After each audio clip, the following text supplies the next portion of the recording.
ഇതെന്ത് മറിമായം? ഓ my God, ഞാനിവിടെ എങ്ങനെ എത്തി? അതെ, അഭിനവ് ആ ടെറസിൽ നിന്നും താഴേക്ക് വീണെത്തിയത് നഗരത്തിലെ ഏറ്റവും സുന്ദരിയും സമ്പന്നയുമായ അനന്യയുടെ കിടക്കയിലേക്കായിരുന്നു. അവൾ ആ സമയത്ത് സുഖമായി ഉറങ്ങുകയായിരുന്നു. അവൾ എഴുന്നേറ്റ പോലെ ചോദിച്ചു, നീ ആരാ? എന്റെ കിടക്കയിൽ എങ്ങനെ വന്നു? എനിക്ക് എങ്ങനെ ഞാൻ ഇവിടെ എത്തിയെന്ന് അറിയില്ല. ഒന്നും മനസ്സിലാവുന്നില്ല. സ്വപ്നം കണ്ട പോലെ തോന്നുന്നേ. നിന്റെ സ്വപ്നത്തിൽ നിന്നൊന്ന് പുറത്തു വന്ന് നീ ആരാണെന്ന് പറ. നിനക്ക് ഞാൻ ആരാണെന്നെങ്കിലും അറിയാമോ?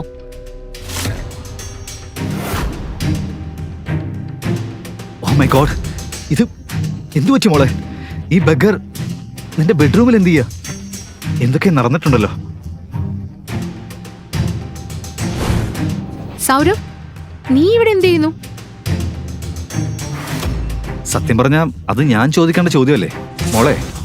ഈ പാപ്പരായ ഇവൻ നിന്റെ ബെഡ്റൂമിൽ എന്താ ചെയ്യുന്നേ? നോക്ക് ചേട്ടാ, ഞാനിവിടെ എങ്ങനെ എത്തിയെന്നും എനിക്ക് പോലും അറിയില്ല. എനിക്ക് ഓർമ്മയുള്ളത് ഞാൻ ടെറസിലുണ്ടായിരുന്നു. Shut up. പോലീസ് എത്തും, മുഴുവൻ സത്യം അപ്പൊ തെളിയും. അല്ലെങ്കിൽ ഞാൻ നിന്നെ വെളിപ്പെടുത്തിക്കും. ഇല്ല മോളെ, പോലീസിനോട് ഒന്നും പറയരുത്. നീ നമ്മുടെ കുടുംബത്തിന്റെ മാനം കളയരുത്. നമ്മുടെ കുടുംബത്തിലെ എല്ലാ തീരുമാനങ്ങളും ഒരാളാണ് എടുക്കുന്നത്. മഹാനായ ഹരിദേവൻ മേനോൻ, നമ്മുടെ മാന്യനായ മുത്തച്ഛൻ.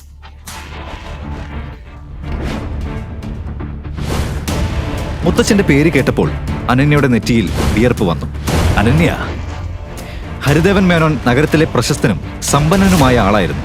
അയാൾ ഒരു കൺസർവേറ്റീവും സ്ട്രിക്റ്റും പഴയകാല ചിന്താഗതിയുമുള്ള ആളായിരുന്നു. ചുരുക്കി പറഞ്ഞാൽ സ്യൂട്ട് ധരിക്കുന്ന ഒരാൾ. ഇവർ എപ്പോഴും അത് ധരിച്ച് നടക്കാറുണ്ടായിരുന്നു. പക്ഷേ അവരുടെ മൈൻഡ് സെറ്റ് 500 വർഷം പഴക്കമുള്ളതാണ്. അനന്യ അത് ചിന്തിച്ച് ആശങ്കയിലായി. മുത്തച്ഛൻ വന്നാൽ എന്താകും എന്നവൾ ആശങ്കപ്പെട്ടു. അനന്യ, പുറത്തേക്ക് വാ, നിന്റെ മുത്തച്ഛൻ നിന്നെ കാത്തിരിക്കുന്നു. മുത്തച്ഛന്റെ ഉച്ചത്തിലുള്ള ശബ്ദം കേട്ടപ്പോ അനന്യ ഞെട്ടി. മുത്തച്ഛൻ എല്ലാം അറിഞ്ഞിട്ടുണ്ടെന്ന് അവൾക്ക് മനസ്സിലായി. പക്ഷെ എങ്ങനെ? ഇപ്പോ എത്ര കാലമായി നീ ലൂസറിനോടൊപ്പം ബെഡ്റൂമിൽ കിടക്കുന്നു? പുറത്തേക്ക് വാ, മുത്തച്ഛൻ നിന്നെ കാത്തിരിക്കുന്നുണ്ട്.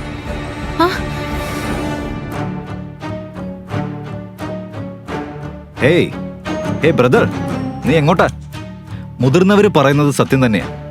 മദ്യപാനം ആരോഗ്യത്തിന് ഹാനികരമാണ്. ഇപ്പൊ നോക്ക്, അത് നിന്നെ എവിടെയാ എത്തിച്ചിരിക്കുന്നതെന്ന്. എന്റെ സിസ്റ്ററിനെ മുത്തശ്ശന്റെ കോപത്തിൽ നിന്ന് ആര് രക്ഷിക്കും? നീ ഒരു ഡെലിവറി ബോയ് അല്ലേ? നീ ഒരു ടോട്ടൽ മെസ്സാ. ഇത് കേട്ട അഭിനവന് സൗരവ് തന്നെയാണ് ഇതെല്ലാം ഒപ്പിച്ചതെന്ന് മനസ്സിലായി. ടെറസിൽ വീണപ്പോൾ തീർച്ചയായും അഭിനവന്റെ ബോധം പോയിരിക്കും.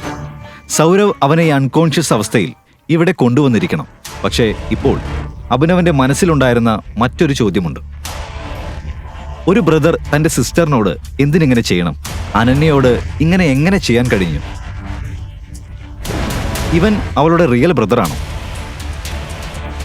ഈ ചോദ്യങ്ങൾ അഭിനവന്റെ മനസ്സിൽ മന്ദഗതിയിലൂടെ ഓടിക്കൊണ്ടിരിക്കുകയായിരുന്നു ഇതുവരെ. ഹരിദേവൻ മേനോൻ വലിയൊരു പ്രശ്നം കൊണ്ടുവന്നു. ആ പ്രശ്നങ്ങൾ ഇപ്പോഴും തുടരുന്നു. നിനക്കിതിന് ശിക്ഷ ലഭിക്കും. വിവാഹത്തിന് മുമ്പ് ഒരാണുമായിട്ടുള്ള ബന്ധം. നിനക്കെങ്ങനെ ധൈര്യം വന്നു ഇത് ചെയ്യാൻ? നീ എന്റെ കൊച്ചുമോൾ എന്ന് പറയാൻ തന്നെ എനിക്ക് നാണമാവുന്നു. മുത്തച്ഛ, എന്നെ വിശ്വസിക്കണം. ഇയാൾ ആരാണെന്ന് എനിക്ക് അറിയില്ല. കള്ളം പറയരുത്, എനിക്കെല്ലാം അറിയാം. മനസ്സിലായോ? ഇതാ നിന്നെ വളർത്തിയ നിന്റെ മാതാപിതാക്കള്. അവർ നിന്നെ പഠിപ്പിച്ചു, ബിസിനസ് ചെയ്യാൻ അനുവദിച്ചു. അതുകൊണ്ട് നീ ഈ ദരിദ്രനെ നിന്റെ റൂമിലേക്ക് കൊണ്ടുവന്നു. ഹരിദേവൻ മേനോൻ അഭിനവന്റെ കയ്യിൽ ഒരു കാര്യം കണ്ട് ഞെട്ടി.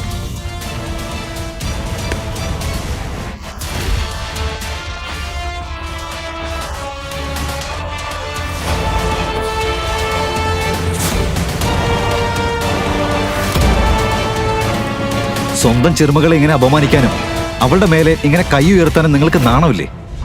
എങ്ങനെ നിങ്ങളൊരു മുത്തച്ഛനാകും? നിങ്ങൾക്ക് തലയിൽ ഓളമാണോ ഈ കുട്ടിയോട് ഇങ്ങനെ ചെയ്യാൻ? ആ സമയത്ത് മുറി മുഴുവൻ ശാന്തമായി. ഹരിദേവൻ മേനോനെ ഒരുപക്ഷെ ഒരാളും ഇങ്ങനെ അപമാനിച്ചിരുന്നില്ല. അയാളോട് ആരും ഇങ്ങനെ സംസാരിച്ചിരുന്നില്ല. ഇവിടെ ഒരു സിമ്പിൾ ഡെലിവറി ബോയ് നഗരത്തിൽ പ്രശസ്തനായ വ്യക്തിയായ ധനികനോട് തർക്കമുണ്ടാക്കുകയാണ്. എടാ ലൂസർ, എന്റെ മുത്തച്ഛനോട് തിരിച്ചു പറയാൻ നിനക്ക് എങ്ങനെ ധൈര്യം വന്നു? നീ യുദ്ധം ചെയ്താ നിന്നെ ഞാൻ വെടിവെച്ച് കൊല്ലും. സൗരവ്, അവനെ വിട്. മുത്തച്ഛൻ ഇതെന്തിനാണ് ഇങ്ങനെ പറയുന്നതെന്ന് സൗരവിന് മനസ്സിലായില്ല. പക്ഷെ മുത്തച്ഛന്റെ കമാൻഡ് അംഗീകരിക്കാതെ മറ്റൊരു വഴിയില്ല. ഹരിദേവൻ മേനോൻ അഭിനവനെ അടി മുതൽ മുകൾ വരെ നോക്കി. എന്നിട്ട് അനന്യയോട് പറഞ്ഞു, അനന്യ, ഇവന്റെ പേര് എന്തായാലും നീ അവനെ വിവാഹം കഴിക്കണം. ഇല്ല മുത്തച്ഛ, ഞാൻ എങ്ങനെ അവനെ വിവാഹം കഴിക്കും? അവന്റെ പേര് പോലും എനിക്ക് അറിയില്ല. അതെ മോളെ, നീ വലിയ ഇന്നസെന്റായി അഭിനയിക്കണ്ട. എന്റെ നിയമം നിനക്കറിയാലോ. അധികം ബഹളമില്ലാതെ ഈ വിവാഹം ഇന്ന് തന്നെ നടക്കണം. ഇല്ല മുത്തച്ഛ, ഞാൻ ഈ പാപ്പറിനെ വിവാഹം കഴിക്കില്ല. ഞാൻ വിവാഹം കഴിക്കില്ല. അങ്ങനെയെങ്കിൽ സൗരവ്, നിന്റെ സിസ്റ്ററിനെ ഫാം ഹൗസിലേക്ക് കൊണ്ടുപോ. അവളെ ജീവനോടെ കൊന്നേക്ക്. ഇത് കേട്ടപ്പോൾ അനന്യ സിംഗ് എഴുന്നേറ്റു. ഹരിദേവൻ മേനോൻ പറയുന്നത് അദ്ദേഹം തീർച്ചയായും ചെയ്യുമെന്ന് അവൾക്കറിയാമായിരുന്നു. കാരണം ഇതിനു മുൻപും സിംഗ് കുടുംബത്തിലെ ആരും ഹരിദേവൻ മേനോന്റെ നിയമത്തിനെ എതിർത്താൽ ഇത് അവരുടെ വിധിയായിരുന്നു. അനന്യ ഇപ്പോൾ മുത്തച്ഛന്റെ മുമ്പിൽ ഹെൽപ്ലെസ് ആയിരിക്കുന്നു. അനന്യ ഇപ്പോൾ വിവാഹം ചെയ്തില്ലെങ്കിൽ ഒരു പാവം ഇന്നസെന്റ് ഗേളിനെ അവന് മിസ്സാകുമെന്നും അവൻ കാരണം അവളുടെ ജീവിതം തന്നെ നഷ്ടമാകുമെന്നും അഭിനവ് മനസ്സിലാക്കി. പിന്നീട് എന്ത് സംഭവിച്ചു? 1 മണിക്കൂറിനുള്ളിൽ അവളെ തന്നെ ഹാളിൽ കണ്ടു. അനന്യയും അഭിനവും വിവാഹിതരായിരിക്കുന്നു.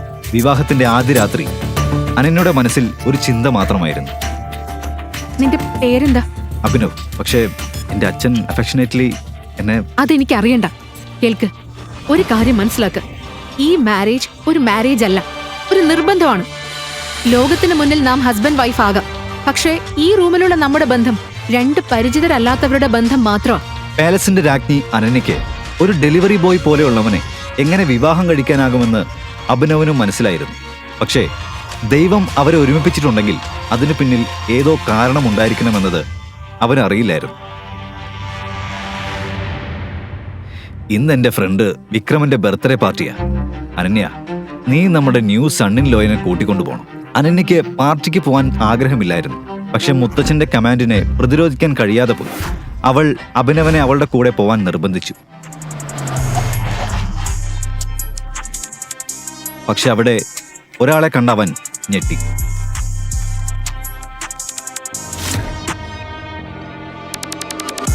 വൈഷ്ണവി, നീ ഇവിടെ? അതെ, അഭിനവന്റെ മുന്നിലുണ്ടായിരുന്നത് അവന്റെ എക്സ് ഗേൾഫ്രണ്ട് വൈഷ്ണവിയായിരുന്നു. അവൾ അഭിനവനെ തേച്ച സങ്കടത്തിലായിരുന്നു അവൻ ആ ടെറസിലേക്ക് കയറിപ്പോയത്. വൈഷ്ണവി അഭിനവനെ പോലെ തന്നെ കുറവ് വരുമാനമുള്ളൊരു പെൺകുട്ടിയായിരുന്നു. എന്നാൽ കുറച്ച് ദിവസങ്ങൾക്ക് മുമ്പ് നഗരത്തിലെ പ്രശസ്തമായ ഒരു പണക്കാരന് അവളോട് പ്രണയം തോന്നി. വൈഷ്ണവി അതൊരവസരമായി എടുത്ത് അഭിനവനെ പുറത്താക്കി. ദേവൻ അഭിനവ് വൈഷ്ണവിയോട് സംസാരിക്കുന്നവനെ കണ്ടപ്പോൾ പറഞ്ഞു, ഏയ് ബേബി, ഇതാരാണ് ഈ ലൂസർ? ആ ഡെലിവറി ബോയ് അല്ലേ? നിന്റെ പ്രണയം തകർന്നപ്പോ ടെറസിൽ നിന്ന് ചാടിയവൻ. അതെ ബേബി, ഇവൻ ദേവദാസിന്റെ സെയിം മകൻ തന്നെയാണ്. അവൻ ഗുഡ്സ് ഡെലിവറി ചെയ്യാൻ ഇവിടെ വന്നിട്ടുണ്ടല്ലോ അല്ലേ? ഇതിനിടയിൽ സൗരവ് അവിടെ എത്തി. അവൻ ഇതിനു മുമ്പ് പാർട്ടിയിൽ തന്നെ ഉണ്ടായിരുന്നു. എന്താണ് സർ, നീ പിസ്സ ഡെലിവറി ചെയ്യാൻ വന്നാണോ? അല്ല, ഡെലിവറിക്ക്. അളിയോ, നിന്റെ മുഖം കാണുമ്പോൾ ഒരു പുവർ ഫാമിലിയിൽ നിന്നുള്ളവനെ പോലെ തോന്നുന്നു. പക്ഷേ നീ ഒരു ഡെലിവറി ബോയ് ആകാൻ മാത്രം ദരിദ്രനായല്ലോ. കഷ്ടം. ഛേ സൗരവ്, പക്ഷെ നീ ഈ ലൂസറിനെ അളിയാന്ന് വിളിക്കുന്നതിനാ? നീ പറയാൻ വരുന്നത് ഇതല്ലല്ലോ അല്ലേ? അതെ, അത് തന്നെയാണ് കാരണം. എൻ്റെ സിസ്റ്ററിന്റെ വിവാഹം ഈ മനുഷ്യനുമായിട്ട് നടന്നിട്ടുണ്ട്. ഈ മനുഷ്യൻ എൻ്റെ സിസ്റ്ററിന്റെ ഹസ്ബൻഡാണ്. ദൈവമേ, എൻ്റെ സിസ്റ്ററിന്റെ ഹസ്ബൻഡ്, എൻ്റെ ഡിയർ സിസ്റ്ററിന്റെ സ്വീറ്റ് സ്വീറ്റ് ഹസ്ബൻഡ്. പാർട്ടിയിലെ എല്ലാവരും ഇത് കേട്ട് ഞെട്ടി. എന്നാൽ ഏറ്റവും ഞെട്ടിയത് അനന്യയുടെ പഴയ ലവർ ശ്രീരാഗായിരുന്നു. ഇല്ല അനന്യ, നീ ഇത് ചെയ്യില്ല. ഞാൻ അത്ര സമ്പന്നനും ഹാൻസമാണ്. എന്നിട്ട് നീ ഈ ബെഗറിനെ വിവാഹം കഴിച്ചല്ലോ. അതിന് മാത്രം എന്തുണ്ടായി? ഓ, എന്തുകൊണ്ട് എൻ്റെ ഡിയർ സിസ്റ്റർ അവനെ വിവാഹം ചെയ്തുവെന്ന് ഞാൻ പറയട്ടെ ശ്രീരാഗ്. അപ്പോഴാണ് ഡ്രാമാറ്റിക് രീതിയിൽ സൗരവ് ആ വലിയ ആൾക്കൂട്ടത്തിന് മുന്നിൽ ആ യുണീക്ക് ബെഡിങ്ങിന്റെ കഥ പറയാൻ ആരംഭിച്ചത്. അനന്യയുടെ ബെഡിൽ അവനെ എങ്ങനെ കണ്ടെന്നും ഗ്രാൻഡ്പ അതിനെങ്ങനെ പ്രതികരിച്ചെന്നും അനന്യ എങ്ങനെ ഡെലിവറി ബോയിനൊപ്പം ലോക്കായി എന്നും എല്ലാം അവൻ വിശദീകരിച്ച് പറഞ്ഞു. ഇതെല്ലാം കേട്ട് അവിടെ ഉണ്ടായിരുന്ന എല്ലാവരും പൊട്ടിച്ചിരിക്കാൻ തുടങ്ങി. പക്ഷേ അനന്യയുടെ കണ്ണുകളിൽ കണ്ണീർ നിറഞ്ഞിരുന്നു. പാവം അനന്യ കരഞ്ഞുകൊണ്ട് ഓടി. അവൾ ഓടിപ്പോയി. അഭിനവും അനന്യയെ പിന്തുടർന്ന് പോവുകയായിരുന്നു. പക്ഷെ സൗരവ് അവനെ തടഞ്ഞു. ചേട്ടാ, അവന്റെ കൈ പിടിച്ചു നിർത്തി. ചേട്ടൻ എവിടെ പോകുന്നു? നീ നമ്മുടെ ഗാദറിങ്ങിന്റെ പ്രൈഡാണ്. നീ ഉള്ളത് തന്നെ ഒരു അഭിമാനമാ. വരൂ ചേട്ടൻ, വരൂ, ഈ കസേരയിലേക്ക് ഇരുന്നാട്ടെ. സ്പെഷ്യലായി ചേട്ടനായി ഉണ്ടാക്കിയതാ. ഇതും പറഞ്ഞ് സൗരവ് അഭിനവനെ ഒരു വളരെ മനോഹരമായ പക്ഷെ അല്പം ഭീതി ഉണ്ടാക്കുന്ന കസേരയിൽ ഇരിക്കാൻ ചൂണ്ടിക്കാട്ടി. സൗരവ്, നിനക്ക് എന്തിന്റെ കേടാ? അവൻ എങ്ങനെ ഈ കസേരയിൽ ഇരുത്താനാവും? നിനക്കറിയില്ലേ ഇത് ആരുടെ കസേരയാണെന്ന്? ദേവൻ, നീ ചുമ്മാതിരി. ഇതെന്റെ ലവബിൾ അളിയൻ. എനിക്കറിയാം അവൻ എങ്ങനെ എവിടെ ഇരുത്തണമെന്ന്. ഓക്കെ, അവൻ സൗരവിന്റെ അളിയനാണല്ലോ. അപ്പൊ അവനെ നമ്മൾ റെസ്പെക്ട് ചെയ്യണം. അതെ, പിന്നല്ലാതെ തീർച്ചയായിട്ടും കാണിക്കണം. ശ്രീരാഗിന്റെ വാക്ക് കേട്ട് സൗരവ് അഭിനവനെ തീർക്കാനുള്ള ഉദ്ദേശത്തിലാണെന്ന് ദേവൻ മനസ്സിലാക്കി. സൗരവ് അവന്റെ റിയൽ ഐഡന്റിറ്റി കണ്ടെത്താനുള്ള കാര്യങ്ങൾ നോക്കി. ഇപ്പോൾ ഈ ഡെലിവറി ബോയ് തന്റെ യഥാർത്ഥ ഐഡന്റിറ്റിയും സ്റ്റാറ്റസും കണ്ടെത്തും. നിനക്കായി ഇതാ ഹോട്ട് സീറ്റ് റെഡി ആയിരിക്കുന്നു. ഇരിക്ക് ബ്രദറിനിലോ, ദയവായി ഇരിക്കുക.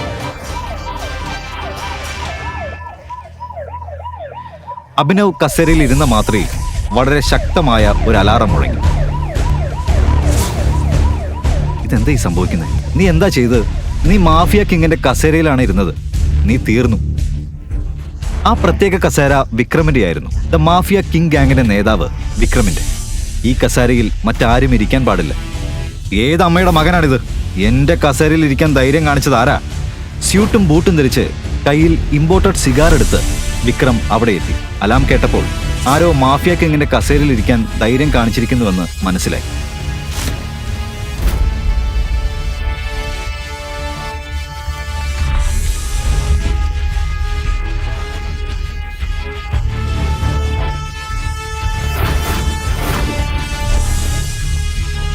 നീയായിരുന്നോ? ഇനി നിന്നെ എന്റെ കോപത്തിൽ നിന്നും ആരാണ് രക്ഷപ്പെടുത്താൻ പോകുന്നത്? സർ, ക്ഷമിക്കണം. എനിക്ക് ഈ കസേരയെക്കുറിച്ച് ഒന്നും അറിയില്ലായിരുന്നു. അഭിനവ് വിക്രമിന്റെ മുന്നിൽ കൈകൂപ്പിയപ്പോൾ വിക്രമിന്റെ കണ്ണുകൾ അഭിനവിന്റെ റിങ്ങിലെത്തി. റിങ്ങിൽ ഒരു ടൈഗർ എന്ന സൈൻ അയാൾ കണ്ടു. റിങ് കണ്ടതും വിക്രമിന്റെ മുഖം പെട്ടെന്ന് പ്രകാശിച്ചു. എന്നാൽ മുൻപുണ്ടായ കോപം പേടിയിലേക്ക് മാറി. ആ റിങ് വിക്രമിനെ എന്തോ ഓർമ്മപ്പെടുത്തുന്നത് പോലെ തോന്നി. ടൈഗർ, ടൈഗർ, ക്ഷമിക്കണം, ഞാൻ നിന്നെ തിരിച്ചറിഞ്ഞില്ല മകനെ. I am really sorry. Hey Vikram uncle, ഈ ലൂസറിന്റെ മുന്നിൽ നിങ്ങൾ എന്തിനാണ് കൈകൂപ്പുന്നത്? ഇവനൊരു ലൂസറാ. നീ ആരെയാണ് ബെഗർ എന്ന് വിളിച്ചത്? ഈ കസേരയും അവന്റെ തന്നെയാ, ഈ ബിസിനസ്സും അവന്റെയാ. അദ്ദേഹം ഞങ്ങളുടെ മാഫിയ കിങ് ഗാങ്ങിന്റെ റിയൽ ഓണറാണ്. ഞങ്ങളുടെ tiger, real tiger. Oh my god. എന്തുകൊണ്ട് വിക്രമനെ പോലൊരു ഭീതികരമായ ഡോൺ അഭിനവന് മുന്നിൽ കൂപ്പുകുത്തി? എന്തുകൊണ്ടാണ് വിക്രം അഭിനവനെ ടൈഗർ എന്ന് വിളിച്ചത്? വിക്രം അഭിനവനെ കണ്ടപ്പോൾ ഓർത്തത് എന്തായിരിക്കും? അഭിനവ്, അതായത് ടൈഗറിന്റെ കഥ ഇനി എങ്ങനെ മാറും? കഥയുടെ ബാക്കി ഭാഗം അറിയാൻ അടുത്ത എപ്പിസോഡ് കാണൂ. ദി റിട്ടേൺ ഓഫ് ടൈഗർ കാണാൻ ഡിസ്ക്രിപ്ഷനിൽ ക്ലിക്ക് ചെയ്യൂ. താഴെ നൽകിയ ലിങ്കിൽ നിന്നും പോക്കറ്റ് FM ആപ്പ് ഡൗൺലോഡ് ചെയ്യൂ.